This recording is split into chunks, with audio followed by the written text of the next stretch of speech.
তোমাদের যে পূর্বের ক্লাসগুলো হয়েছে ক্লাসগুলো নিয়ে কোনো সমস্যা আছে? সবগুলো বিষয় কি বুঝতে পারছো? টাইপিং এ মোটামুটি ক্লিয়ার নাকি? আচ্ছা, আজকে আমাদের ওয়ার্ডপ্রেসের প্রথম ক্লাস। আচ্ছা, সর্বপ্রথম আসি ওয়ার্ডপ্রেসটা কি। ওয়ার্ডপ্রেস হলো একটা ওয়ার্ড প্রসেসিং প্রোগ্রাম। কি ওয়ার্ড প্রসেসিং প্রোগ্রাম? ওয়ার্ডপ্রেসে বিভিন্ন ধরনের লেখালেখি কাজগুলো করা যায়, শীট তৈরি করা যায়, ঠিক আছে, বই তৈরি করা যায়, বিভিন্ন ধরনের ডিজাইনও করা যায়। মানে এক কথায় ওয়ার্ডপ্রেস একটা গণিত খাতার মতো। কিসের মতো? একটা গণিত খাতার মতো। একটা আমরা গণিত খাতায় যেরকম সকল ধরনের কাজ করতে পারি, ওয়ার্ডপ্রেসটাও ঠিক একই রকম, এটার ভিতরে সকল ধরনের কাজ করা যায়। আচ্ছা, সর্বপ্রথম আসি আমরা একটা ওয়ার্ডপ্রেস নেওয়ার জন্য কি করব, ফাঁকা স্থানে মাউসের রাইট বাটনে ক্লিক করব। ক্লিক করে আমরা চলে যাবো সরাসরি নিউ থেকে মাইক্রোসফট ওয়ার্ড ডকুমেন্ট নাকি।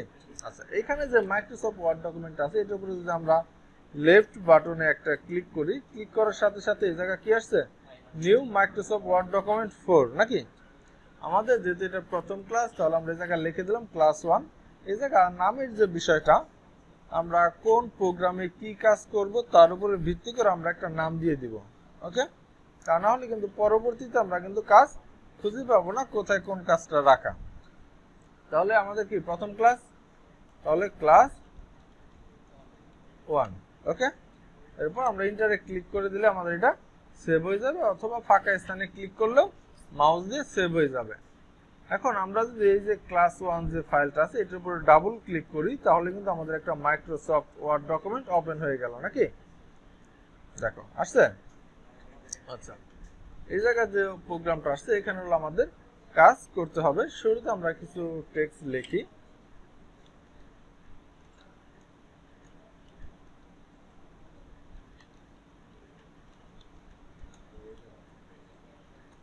আচ্ছা, এই জায়গায় কি লিখলাম, এলএইচ আইটি ডেভেলপমেন্ট সেন্টার। এই জায়গায় যে লেখাটা আছে এটা কিন্তু তুলনামূলক অনেকটা ছোট। তুলনামূলক কি অনেক ছোট। এইটাকে যদি আমরা আরেকটু বড় করতে চাই, কি করতে চাই, লেখাটাকে একটু বড় করতে চাই, তাহলে কি করব, সর্বপ্রথম লেখাটাকে আমাদের সিলেক্ট করতে হবে। সিলেক্টটা আমরা কিভাবে করব, এই জায়গা মাউসটা আমরা যদি নিয়ে আসি, আনার পর মাউসের লেফট বাটনে চেপে ধরে আমরা এটাকে টেনে সিলেক্ট করে দেব। তার পরবর্তীতে আমাদের এটা কি করতে হবে, এটাকে বড় করতে হবে। বড় করার জন্য এই জায়গা আছে ফ্রন্ট সাইজ আছে, দেখো ফ্রন্ট সাইজ আছে। ফ্রন্ট সাইজের পাশে একটা অ্যারো আছে, অ্যারোতে ক্লিক করলে জায়গা বিভিন্ন ধরনের সাইজের অপশন দেওয়া আছে। আমরা যে সাইজের উপরে মাউসটা নিয়ে একটা ক্লিক করব, আমাদের ফ্রন্ট সাইজ কিন্তু ঠিক তত বড়ই হয়ে যাবে। কোন প্রশ্ন আছে? তাহলে ফ্রন্ট সাইজের কাজ কি, লেখাকে ছোট অথবা বড় করার জন্য ফ্রন্ট সাইজ ব্যবহার করা হয়। আচ্ছা, আরো কয়েকটা ভাবে আমরা ফ্রন্ট সাইজ ছোট এবং কি বড় করতে পারি। সেটা হলো এতে ক্লিক করলে আমরা ফ্রন্ট সাইজ বড় করতে পারি, অথবা এতে ক্লিক করে আমরা ফ্রন্ট সাইজ ছোট করতে পারি। আর যদি আমরা কিবোর্ড শর্টকাটের মাধ্যমে লেখাকে ছোট বড় করতে চাই, ওই ক্ষেত্রে আমরা কন্ট্রোল শিফট গ্রেটার দেনে যদি ক্লিক করি, কন্ট্রোল শিফট তারপর গ্রেটার দেনে ক্লিক করার সাথে সাথে আমাদের এটা বড় হবে। আবার যদি control shift less than click করি, তাহলে এটা কি হবে, ছোট হবে। ক্লিয়ার? কোন প্রশ্ন আছে? ওকে, এছাড়াও আরো কয়েকটা ভাবে ছোট বড় করা যায়। সেটা হলো কন্ট্রোল সেকেন্ড ব্র্যাকেটে ক্লিক করলে এটা বড় হবে, ঠিক আছে। আমরা কন্ট্রোল সেকেন্ড ব্র্যাকেট এবং কি সেকেন্ড ব্র্যাকেট ক্লোজে ক্লিক করে ছোট বড় করতে পারি। ওকে, কোন প্রশ্ন নাই? ওকে, এখন এই জায়গায় যে লেখাটা আছে আমরা ছোট বড় করলাম। এখন এই লেখাটাকে যদি আমরা নির্দিষ্ট কোনো অফিসিয়াল ফন্ট ব্যবহার করতে চাই, লেখা কি করব, অফিসিয়াল ফন্ট ব্যবহার করতে চাই, ওই ক্ষেত্রে আমরা কি করব, সর্বপ্রথম লেখাটাকে সিলেক্ট করব। সিলেক্ট করে আমরা চলে যাব ফন্টে। ফন্টে একটা ক্লিক করার পরে জায়গা দেখো বিভিন্ন ধরনের ডিজাইনের ফন্ট দেওয়া আছে। আছে এই জায়গা যত ধরনের ডিজাইনের ফন্ট আছে এগুলি তোমরা সবাই একটা একটা করে সবগুলো দেখে নেবো। দেখো এই একটা ডিজাইনের ফন্ট, ঠিক আছে। এখন আমাদের লাগবে কি, অফিসিয়াল ফন্ট নাকি। আমরা অফিসিয়াল ফন্ট ব্যবহার করার জন্য এটাকে সিলেক্ট করে ফন্টের অ্যারোতে ক্লিক করব। এই জায়গা থেকে আমাদের খুঁজে বের করতে হবে টাইমস নিউ রোমান। দেখো মাউস দিয়ে স্ক্রল করলে অনেক ফন্ট আছে না, আমরা কি ফন্ট খুঁজে বের করব, টাইমস নিউ রোমান। ওকে,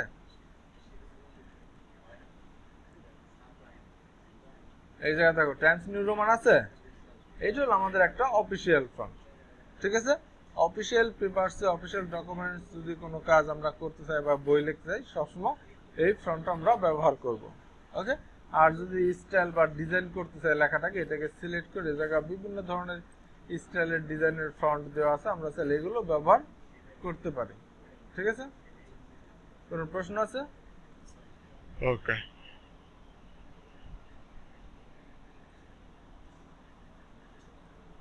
এরপরে আসি, এই জায়গায় যে ফন্টটা আমরা নিলাম এটা সবসময় একটা স্বাভাবিক ফন্টের শুরুতে থাকে। যখনই আমরা একটা ওয়ার্ড পেজ নিয়ে আমরা লেখা শুরু করি তখন একটা ডিফল্ট সাইজ ফন্ট থাকে, যেটা হলো সবসময়ই থাকে। ওইটা কি ফন্ট, ওইটা আমরা একটু দেখি। কি ক্যালিবারি, ক্যালিবারি ফন্টটা কি ডিফল্ট ফন্ট নাকি? এটা সবসময় ব্যবহার করা থাকে। আচ্ছা, আর হলো ডিফল্ট ফন্ট সাইজ কি 11 নাকি? 11 ফন্টটা কিন্তু সবসময় এটা ব্যবহার হয়, মানে করা থাকে। আমরা লেখা শুরু করলে দেখা যায় ডিফল্ট ফন্ট সাইজ 11টা থাকে। ওকে, এখন এই জায়গায় যে ফন্ট আমরা নিলাম, এই লেখাটাকে যদি আমরা এখন একটু মোটা করতে চাই, কি করতে চাই? মোটা করতে চাই। তার জন্য কি করবো, এই জায়গায় দেখো বি, বিতে হলো বোল্ড, বিতে একটা ক্লিক করার সাথে সাথে লেখাটা কি হয়ে যাবে? মোটা হয়ে যাবে। আবার যদি এটাকে একটু চেকন করতে চাই, তার জন্য আমরা আবার এটাকে সিলেক্ট করব, সিলেক্ট করে বিতে আর একটা ক্লিক করবো, এটা কি হবে? চেকন হয়ে যাবে। ওকে, তাহলে বিতে কি বোল্ড, বিতে বোল্ড লেখাকে চেকন করা অথবা মোটা করার জন্য ব্যবহার করা হয়। ওকে, এরপর আছে লেখাকে যদি আমরা একটু অ্যাঙ্গেল করতে চাই, তার জন্য এটাকে সিলেক্ট করে আইতে একটা ক্লিক করবো, আইতে কি ইতালিক, লেখা একটু অ্যাঙ্গেল হবে, বাঁকা হবে নাকি? আবার যদি এটাকে সোজা করতে চাই, এটা আমরা আবার সিলেক্ট করব, আইতে আর একটা ক্লিক করব, তাহলে এটা কি হবে? আবার সোজা হয়ে যাবে। ক্লিয়ার? কোনো প্রশ্ন আছে? ওকে, এখন এই লেখার নিচ দিয়ে যদি আমি আন্ডারলাইন দিতে চাই, কি দিতে চাই? আন্ডারলাইন দিতে চাই, তার জন্য এটাকে সিলেক্ট করে ইউতে একটা ক্লিক করব, তাহলে লেখার নিচ দিয়ে কি হবে? আন্ডারলাইন চলে আসবে। আবার যদি এটাকে আমরা আন্ডারলাইনটা তুলে দিতে চাই, তার জন্য কি করব? এটাকে আমরা আবার সিলেক্ট করে ইউতে আর একটা ক্লিক করব, তাহলে এটা আন্ডারলাইন উঠে যাবে। ওকে, কোনো প্রশ্ন আছে? করা যাবে? আচ্ছা, তাহলে তোমাদের কয়টা প্রোগ্রাম দেখাইছি আজকে? 5টা। আচ্ছা, এখন যদি আমরা কিবোর্ড শর্টকাটের মাধ্যমে বোল্ড, ইতালিক এবং আন্ডারলাইন করতে চাই, তার ক্ষেত্রে কি করব? আমরা সর্বপ্রথম লেখাটাকে সিলেক্ট করব, মাউস দিয়েও করতে পারি, অথবা কিবোর্ড থেকে কন্ট্রোল এ তে ক্লিক করেও সিলেক্ট করতে পারি। এখন যদি আমি কন্ট্রোল চেপে ধরে বি তে ক্লিক করি, তাহলে দেখো লেখাটা মোটা হয়ে গেছে।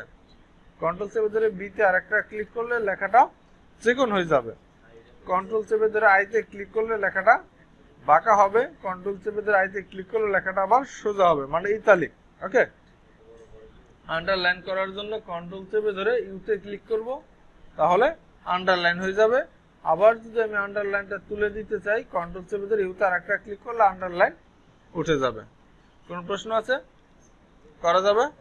আচ্ছা, যদি কোনো প্রশ্ন না থাকে তাহলে এই কয়েকটা প্রোগ্রামের উপর আমি বেশ কয়েকটা কাজ দিব, সেই কাজগুলো আমাকে করে দেখাইতে হবে। ওকে, আচ্ছা, তাহলে আজকের মতো এই পর্যন্তই। তোমরা যা কম্পিউটারে বসো, আমি কাজ দিচ্ছি।